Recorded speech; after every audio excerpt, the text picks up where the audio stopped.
So an Advance Care Directive is really for anybody over the age of 18 as a guide to think about how you want your healthcare approached. A healthcare directive is a legal document that chooses who it would be that would make decisions for you if you couldn't speak for yourself. That's the only legally binding part of that document. The rest of that document is really a guide about what kinds of things are important to you in your life and in your health care.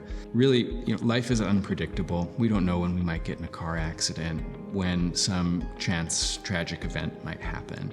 And so sooner rather than later, having these conversations with our families, with our loved ones, to let them know what we would want should those things happen to us and who we would want to be the final decision maker. It becomes especially important as we get older, as we get more medical problems, and these serious medical events become more likely. It becomes a lot more important to have that guidance for our families such that they don't have to be burdened with making difficult decisions without our guidance. And so this is almost like a gift to your family in the present such that they can make the decisions that make the most sense for you.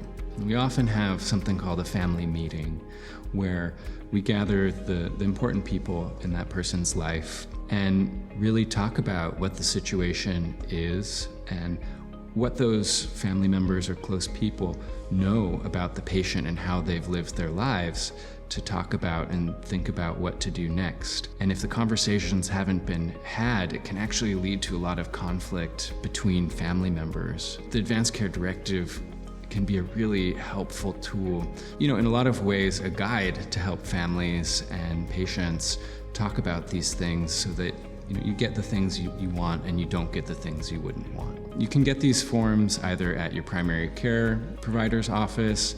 We have them at the palliative care clinic for folks that already have advanced diseases. The hospital has these forms available. You can find them online. Advance Care Directive can always be changed in the future. Again, just needs to be completed correctly, but oftentimes over the course of our lifetimes, a 40-year-old might have different decisions than they might select when they're 70 revising their Advanced Care Directive. And I think that's a really healthy thing to do, is to actually revisit it every few years, and actually can help us live a more present, fulfilling life, to think about how it is that we really value different aspects of our life, and that might be different for different people at different stages.